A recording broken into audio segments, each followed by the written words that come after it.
হ্যাঁ, এরকমই কিছু। সেলিন চাকরি নেবার পর আমি একবার এসেছিলাম, কিন্তু অফিসে তখন আর আমার আসা হয়নি। ভেবেছিলাম ইস্তাম্বুলে আসার পর ওর অফিস দেখে যাব, পরিবেশটা কেমন, কি কাজ করে এবং ও কিভাবে আছে। এসে ভালো করেছেন। এখানে কাজের পরিবেশ খুবই ভালো আঙ্কেল, সমস্যা নেই। রেহান আন্টি কোথায়? বাড়িতে আছে।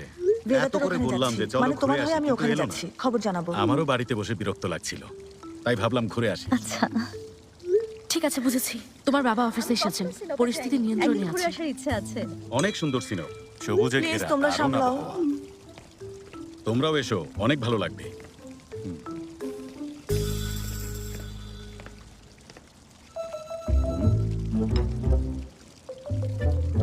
ওকে। বুড়া একরাম স্যারের ছেলে, একরাম স্যার। আমাদের কোম্পানির মালিক। দেমির দেরি করে অফিস যাবে, ও আসার আগেই পাঠিয়ে দাও, দেমিরকে যেন না দেখে। তার মানে এই অফিসের দায়িত্ব ছেলেকে দিয়েছেন? না না আঙ্কেল, আসলে যাই বলো না কেন, এখানে আশ্রম, অভিজ্ঞতা বা দক্ষতার কোনো মূল্য নেই।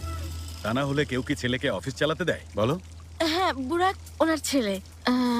কিন্তু একরাম স্যার বুরাককে এখনো দায়িত্ব দেননি। মানে 2 বছর ও কয়েকটা প্রজেক্টের দায়িত্বে ছিল, কিন্তু অ্যাডমিন ম্যানেজার চলে যাওয়ায় ওকে অ্যাডমিনের দায়িত্ব দেওয়া হয়েছে। তবে ও খুবই পরিশ্রমী একটা ছেলে, ও এটা ডিজার্ভ করে। ঠিক আছে, মানলাম ও পরিশ্রমী, জীবন দিয়ে হলেও কোম্পানির লক্ষ্য অর্জন করবে, এ পর্যন্ত ঠিক আছে। মাঝরাতে একটা এমপ্লয়ের বাড়িতে যাওয়া সত্যি লজ্জার বিষয়। মানে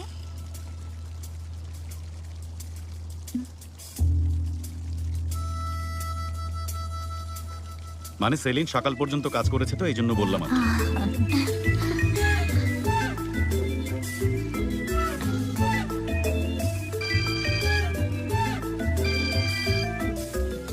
হ্যাঁ মামুনি, মিটিং শেষ হয়েছে?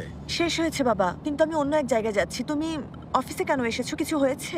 না, তোমার অফিসটা একটু ঘুরে দেখার জন্য এসেছিলাম। হ্যাঁ, যদি বলো আমি এসে তোমাকে নিয়ে যাই, কাজ শেষ করে আমরা একসাথে ডিনার করব, কেমন হবে? আরে না না, আমি তোমার ফ্রেন্ডদের সাথে টেরেসে বসে কফি খাচ্ছি, ভালোই লাগছে। কিছুক্ষণ পর আমি চলে যাব, চিন্তা করো না। হায় আল্লাহ, কি বলো? ঠিক আছে বাবা, আরেকদিন তুমি অফিসে আসবে, আমাকে কথা দাও। আচ্ছা ঠিক আছে, ঠিক আছে, আবার আসবো। রাখছি, বাড়িতে দেখা হবে। আচ্ছা রাখছি মা, তুমি মন দিয়ে কাজ করো। ঠিক আছে বাবা। রাখছি।